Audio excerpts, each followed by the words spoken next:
자, 반갑습니다, 여러분들. 9월 27일 화요일 적풍에 돌아온 정치풍향기입니다. 자, 오늘 드디어 반등이 나왔습니다. 우리 시장이 반등을 하긴 했는데 장 초반부터 올라간 게 아니라 이제 장 마칠 때쯤 올라가게 돼서 우리 시장의 이제 주요 매 시각 정각마다 신용 반대 매매 물량들이 나오게 되는데 그 물량들, CFD 물량들 이런 것들을 다 털고 나서 오후에 올라가는 걸 보면서 아직 우리 증시는 좀 신용에서 벗어나지는 못했구나. 오늘 좀 그런 생각이 좀 들었어요. 어제자 기준으로의 신용잔고를 보니까 우리가 어제 기준으로 18.8조 원까지 내려갔다고 말씀드렸잖아요. 근데 오늘 보니까 18.6인가요? 아마 이 정도로 떨어졌어요. 그러니까 이거는 규모가 그렇게 많이 떨어지진 않았다는 거예요. 조금씩 빠지고 있는데 지난 6월 달에는 막 일주일 사이에 2조 원씩 빠지고 그랬었는데 지금은 찔끔찔끔 빠지고 있어요. 그래서 아직 확실하게 지금이 뭐 바닥이다라고 얘기할 수는 없는데 오늘자 수치가 또 내일 나오기 때문에 내일 보면은 좀 더 확신을 가질 수가 있겠죠? 자, 그래서 어제는 장중에 코스닥이 700선을 이탈했었고 뭐 내일쯤 반등도 하겠죠?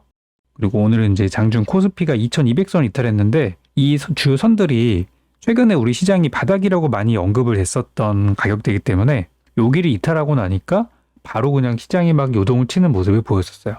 그래서 이제 요즘에 지수 떨어지면, 그러니까 지수가 당일 저점을 깨면은 항상 요즘에 봐야 하는 종목이 얘네들이죠.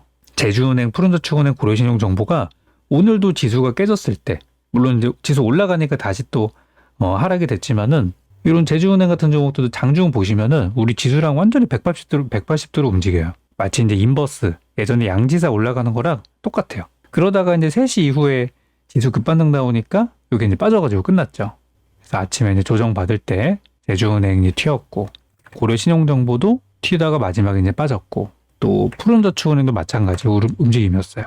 근데 이제 보니까 이제 이쪽 종목들도 약간 이제 약발이 좀 닿은 것 같은 느낌이 들어요. 근데 물론 내일도 또 장 멀쩡하다 갑자기 지수 저점 깨잖아요. 그럼 이런 종목들로 또 단타 들어올 겁니다. 푸른저축은행 오늘 하루 위아래 변동폭이 15%예요. 그러니까 잘하면 하루에 뭐 1, 2%에서 2, 3% 단타는 가능하다는 거거든요.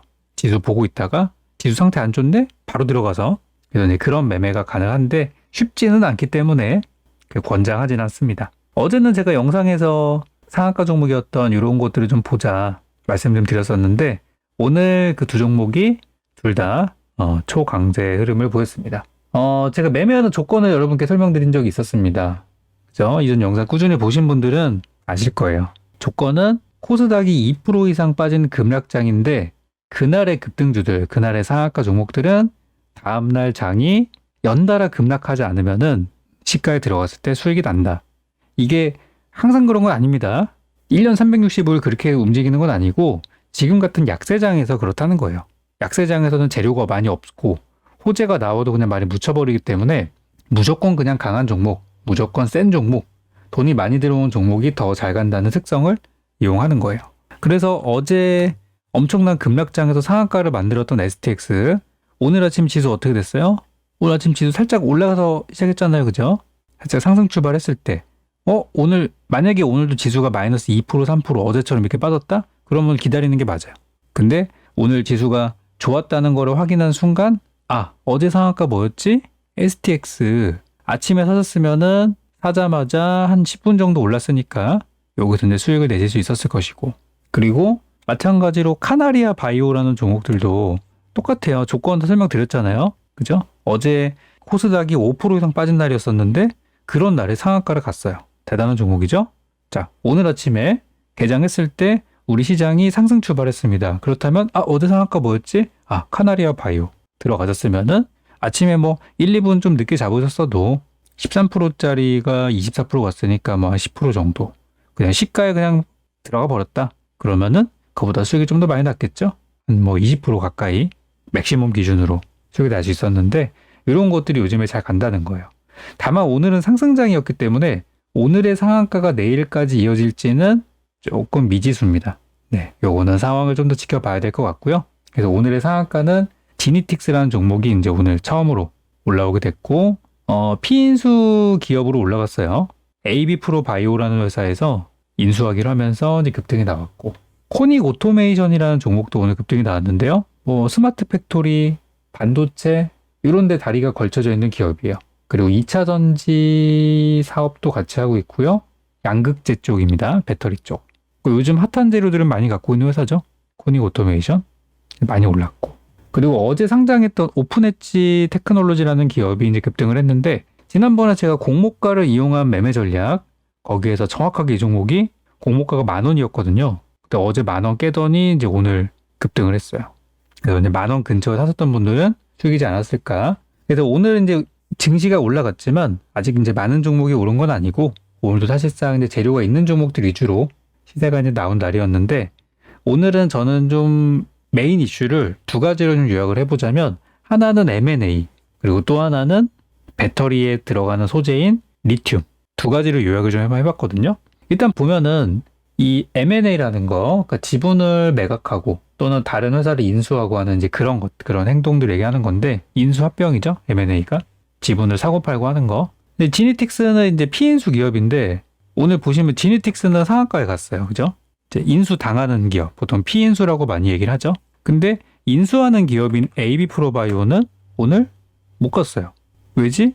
AB 프로바이오는 지금 돈을 써가지고 다른 기업을 인수하는 입장이기 때문에, 기존의 주주들 입장에서는 이게 만약에 기존의 사업 영역이랑 겹치는 부분이 있다, 시너지가 있다고 판단이 되면은 우리 좋을 수도 있죠. 그렇지만 일시적으로 지금 돈이 들어가기 때문에 이걸 또 싫어하는 주주들도 있어요. 그래서 난 이거는 별로 안 좋다, 나는 팔고 나갈 거야, 이런 수요도 분명히 있을 거란 말이죠. 그래도 지금 같은 경우는 기존에 있던 사업이랑 연결이 될지 안 될지는 모르겠지만, 이제 사업 다각화라는 측면에서, 사업 다각화는 지금 하고 있는 사업이 아니라 다른 줄기의 사업을 한다는 거기 때문에 이런 것들이 좀 부정적으로 받아들여질 수도 있어요. 그래서 주가가 바닥이었지만 많이 오르지 못했던 이유는 그거라고 생각이 들어요. 그래서 보통 이제 인수기업과 피인수기업 두 개를 놓고 보면은, 피인수기업이 보통은 호재가 되고 인수기업 쪽은 반반이 되겠습니다. 물론 장기적으로 이 지니틱스가 잘 돼가지고 회사의 가치가 높아질 수도 있겠죠. 그건 이제 미래의 일이에요. 그리고 지에논 에너지라는 종목이 있었는데 오늘 매각설이 한번 돌았었어요. 사모펀드 쪽에서 이 지에논 에너지를 인수한다는 얘기가 있었는데 잠깐 오르다 말았어요. 근데 저는 이제 이런 내용이 시장에 이제 많이 언급이 되지 않았고, 잠깐 이제 소문으로만 돌았던 거라서 이런 거 괜찮을 것 같아요. 요즘 뭐 신재생 에너지 쪽이 좋기도 하고 하니까 매각 이슈가 나와가지고 한번 살짝 움직였는데, 좀 관심 갖고 있는 종목이에요. 이런 것들도 지금 떨어지는 중이니까 좀 바닥 나오고 나면은 해볼만 하겠죠. 그리고 이제 대우조선해양, 오늘 이제 M&A 재료가 시장에서 많이 이슈가 됐던 게 바로 어제 있었던 대우조선해양 때문인데, 대우조선해양이 이제 한화그룹 쪽으로 팔리게 되면서 한화는 이제 한쪽은 방산, 한화에어로스페이스 뭐 이런 거 있잖아요. 한쪽은 방산, 그리고 또 한쪽은 친환경 에너지, 이렇게 이제 큰 그림을 그린다고 합니다. 그래서 대우조선해양이 이제 어제는 피인수 기업으로서 올라갔는데, 오늘 하루 만에 바로 그냥 차익 실현이 나와버려가지고 좀 그렇긴 한데 또 올라가겠죠. 나중에도 보면은 바닥이니까 또 올라가 있을 거예요. 그래서 이제 M&A가 있고 나니까 이제 HMM 같은 기업도 우리도 매각 가능성 있겠다. 민영화죠, 쉽게 말하면. 산업은행이 지분을 갖고 있으니까 우리도 민영화 되는 거 아니야?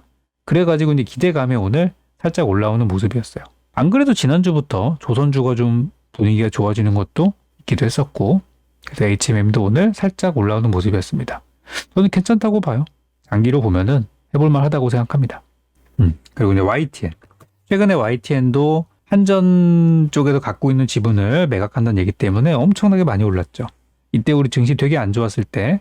근데 이제 정부에서 사실 무고는 아닌데 아직까지 구체적인 내용이 나오지 않으면서 하락이 나왔고, 오늘 이제 기술적인 반등 정도가 나왔는데 조금 별로죠. 차트 흐름들은 이렇게 최근에 이런 게 많이 가니까 사람들이 이제 M&A나 지분 관련한 종목들을 찾고 있는 거예요. 그리고 요번에 나왔었던 이제 손정희의 소프트뱅크, 일본의 소프트뱅크 손정희가 가지고 있는 영국의 반도체 회사인 ARM의 지분을 매각한다는 얘기들이 좀 나오고 있는데요. 과거에 이미 미국의 엔비디아 쪽에 ARM 지분을 넘기려고 했다가 이제 실패했던 적이 있었어요. 뭐 여러 가지 조건이 안 맞았던 것도 있을 것이고, 또는 반독점법이라는 게 요즘 상당히 민감하기 때문에 요것도 상당히 부담스러운 부분일 수 있어요. 그래서 이제 매각보다는 ARM을 미국 나스닥에다 상장시킬 것이다, 이제 이런 얘기를 많이 해왔거든요. 근데 최근에 소프트뱅크의 실적이 안 좋아지면서 이것도 매각해야 되는 거 아니냐? 그런 얘기들이 이제 돌고 있는 거예요. 그래서 이제 삼성 이재용 부회장이 이제 뭐 영국행 소식이 좀 들려오면서 그러면은 이 서로 이제 맞아떨어지는 거 아닐까? 라는 것 때문에 최근에 이제 반도체주가 많이 부각을 받았었죠. 특히 이제 오늘 여기 오픈에지 테크놀로지 같은 경우가 이제 반도체주였었는데 얘네가 올라간 배경이 이제 그런 거예요. 그래서 오늘 반도체주 저는 괜찮았다고 봐요. 물론 많이 오른 건 아니지만 관심 가져볼 필요가 있어요. 그래서 이렇게 이제 매각설이 돌면서 관련 이슈가 붙었었죠. 그리고 좀 지난 일이긴 한데 쌍방울 쪽에서 SBW 생명과학의 지분을 매각한다는 얘기가 들어가지고 SBW 생명과학의 주가가 잠깐 올라갔던 적이 있었습니다. 물론 이제 그 뒤로 이제 여기 공시를 했죠. 아직까지는 지금 실사 진행 중인데 아직까지 구체적인 내용은 없다. 그러나 1개월 이내에 재공시하겠다라고 했어요. 그럼 지금 9월 22일이니까 이 공시 나온 날짜가 10월 22일 전까지 매각에 관련된 공시가 한 번 더 나올 거란 말이죠. 그때 이제 답변 공시가 나올 거란 말이에요. 공시가 이 이전에 나올 거기 때문에 그 이전에 주가가 한 번 더 움직일 수 있다고 봐요. 그래서 이런 것들은 이제 잘 째려보고 있어야 됩니다. 마지막으로 일진 머티리얼즈도 이제 매각 얘기가 있었어요. 좀 지난 얘기긴 한데요. 이것도 이게 언제냐면은 지난 8월 말쯤에 그때 이제 매각 얘기가 좀 나와가지고 여기 이제 이 회사도 지분 매각 추진에 대한 풍문에 대한 해명이 있었습니다. 6월 달부터 벌써 매각 얘기가 이제 솔솔 나오기 시작한 거예요. 그래서 추진을 했지만 아직 결정된 사항은 없다. 그리고 구체적인 사항이 확인되는 시점 또는 3개월 이내에 재공시하겠다라고 이제 얘기를 했고 8월 달쯤에 롯데케미칼이 그 매각에 참여했다는 얘기가 나왔어요. 그리고 일진 머티리얼즈 쪽에서 9월 22일 날 이제 3개월이 됐잖아요. 3개월 차에 다시 이제 공시를 했는데 최대 주주가 추진했지만 아직까지 확정된 게 없다라고 하고서 그냥 끝났어요. 그렇게. 근데 한번 시장에 매물 나왔기 때문에 지금 인수자가 나오지 않았을 뿐 아직까지 매물이 있는 거예요. 여러분 중에 일진 머티리얼즈가 지금 시총이 한 2조 원 정도, 2조 5천억 정도 되는데 이게 되게 알짜배기 회사거든요. 돈 있으신 분들은 대주주 지분이 이제 50% 정도 되니까 한번 뭐 절반 정도 그러면 1조 원 정도만 있어도 인수 가능할 것 같아요. 뭐 관심 있는 분들은 해보시는 것도 어떨까? 그래서 일진 머티리얼즈도 일단 매각설이 좀 나왔기 때문에 그런 것도 한번 볼 필요 있다 생각해요. 그래서 요즘에 이제 M&A라는 재료가 시장에서 재료가 없는 장이기 때문에 좀 이슈가 되고 있습니다. 다음으로는 이제 리튬. 요즘에 이제 배터리 소재인 리튬이 워낙에 가격이 많이 뛰고 하다 보니까 수사다 리튬 이야기도 많이 나오고 있고 관련 테마가 형성이 되어 있죠. 저도 그래서 이쪽 관련주를 많이 추천을 드렸었는데 아직까지는 좀 상승률이 좀 아쉬워요. 관련주로 보면은 이제 리튬 플러스라는 회사가 있어요. 리튬 플러스라는 회사가 이제 보시면 조달청에서 리튬 원재료 대여를 승인받았다. 그래서 국내 최초 배터리급 수산화 리튬을 생산한다 그래가지고 이 회사는 이제 상장사는 아니니까 리튬 플러스에 관련한 기업들이 이제 올라가고 있는데 대표적으로는 여기 보면 이제 셀피 글로벌이 리튬 플러스 쪽에 납품한다 그래가지고 연일 급락을 하고 있는데 일단 관련주니까 한번 오를 수는 있다고 생각은 들어요. 이런 것들도 바닥이기도 하고 하니까. 그리고 EV 첨단 소재 요 녀석이 최근에 좀 많이 올랐죠. EV 첨단 소재도 리튬 관련주로 올라가고 있고 또 WI 다 이게 리튬 플러스랑 엮인 애들이에요. WI도 오늘 장주에 급락했다가 이제 올라갔는데 이제 투자사들입니다. 투자사들. 리튬 플러스의 그 지주사인 리튬 인사이트 쪽에서 WI에도 투자가 들어갔고 또 뭐 코리아 SA에도 투자 들어가가지고 근데 투자사로서 올라가는 거예요. 코리아 SA. 차트는 투자 경고 종목이긴 하지만 한 번쯤은 뛸 만한 자리들이 있어요. 그래서 이제 그런 리튬 관련주들이 있었고 리튬 플러스가 아니지만 그냥 리튬 관련주 쪽에서는 예전에 우리 한번 수익 드렸었던 유일 에너테크 같은 종목이 해당이 되고 있고 뭐 오늘은 그것 때문에 오른 건 아닌 것 같은데 흐름이 굉장히 좋았어요. 유일 에너테크 저는 지금 좋다고 봐요. 바닥이라 봅니다. 한 22,000원에서 한 25,000원까지 충분히 볼 수 있는 종목이에요. 요거는 22,000원 잘 되면 25,000원까지 저는 전망해요. 이런 종목들은 장기 목표로. 그리고 아모그린텍도 최근에 이제 방송에서 제가 한번 드렸던 종목인데 좀 가다말다 하고 있죠. 한 번 정도 뛸 자리가 되긴 했어요. 이런 거 이제 신고가 신고가 한번 노려볼 만하고 괜찮아요. 흐름들은 잘 가고 있어요. 그리고 이제 국전약품. 국전약품도 진짜 제가 많이 언급하는 종목인데 국전약품이랑 리튬이랑 무슨 관계가 있냐? 그럴 수 있거든요. 근데 국전약품의 그 최근에 신사업 그 내용을 보면은 리튬 이온 전지에 들어가는 전해질 첨가제에 대한 특허를 가지고 있고 근데 원천 기술도 갖고 있고 하다 보니까 그런 데서 이제 리튬이랑 좀 엮이는 연결고리가 있어요. 물론 약간 어거지일 수는 있지만 시장에서는 뭐 그런 것들이 반응을 하는 거니까 국전약품도 저는 관련주라고 생각을 합니다. 잘 가고 있죠? 지금 단기 목표가 예전에 10,000원 드렸었는데 10,000원대 계속 수익 나오고 있고 좀 더 보면 12,000원까지. 그리고 근데 또 다른 리튬 관련주로는 뭐 대원화성 같은 것도 있고요. 지금 급락 나왔는데 오늘 기술적 반등 한번 나왔어요. 좀 더 가지 않을까요? 근데 이 음봉이 상당히 기분 나쁜 음봉이어가지고 막 뚫고 갈 것 같진 않아요. 어느 정도 반등을 한번 노려볼 만한 자리입니다. 그리고 이수화학. 오늘 장 막판에 배터리 쪽, 특히 폐배터리 쪽이 다 엄청 좋았는데 이수화학은 좀 약했어요. 그동안 너무 많이 올라와서 그런 거겠죠? 참고로 얘네 이수화학이랑 예전에 같이 갔던 종목들은 다 오늘 시세가 되게 좋았어요. 세비캠 엄청 강했죠? 얘는 완전 부활했다고 볼 수 있을 정도로 강했어요. 오늘 세비캠. 뭐 순서 리튬 쪽은 아닙니다만 폐배터리죠. 그리고 성일하이텍 이쪽도 성일하이텍도 완전 부활이라고 할 정도로 오늘 수급이 많이 들어왔어요. 그리고 금양도 굉장히 좋았고 미래나노텍도 좋았어요. 미래나노텍이 좀 더 좋아 보여요. 그래서 보면 이제 배터리 소재 쪽으로 그리고 이제 폐배터리 쪽으로 오늘 막판에 수급이 좀 들어와서 마지막 지수가 올라갈 때 보니까 그때 외국인 기관들이 이런 걸 많이 샀더라고요. 그래서 배터리 쪽은 아직 저는 좀 더 볼만하다 생각합니다. 꼭 뭐 리튬 저게 아니더라도 배터리 쪽은 아직 할만하다. 다만 많이 올라간 종목들은 조심하시는 거 잊지 마시고요. 그래서 오늘은 장 좀 정리해봤는데 어느 정도 이제 반등하는 모습으로 증시가 마무리돼서 다행이고 아직 우리 신용잔고가 많이 빠지지 않은 상태이기 때문에 오늘처럼 장중 매 시각마다 반대 매매 물량이 나올 수 있습니다. 그래서 요거는 좀 우리가 견뎌줘야죠. 좀 버텨줘야 되고 견딜 필요가 있어요. 갈 종목은 결국 가니까요.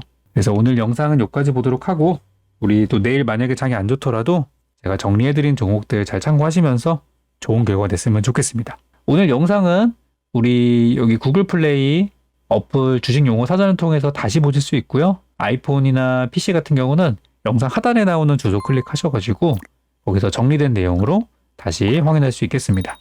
오늘 영상은 여기까지입니다. 다음 시간에 뵐게요.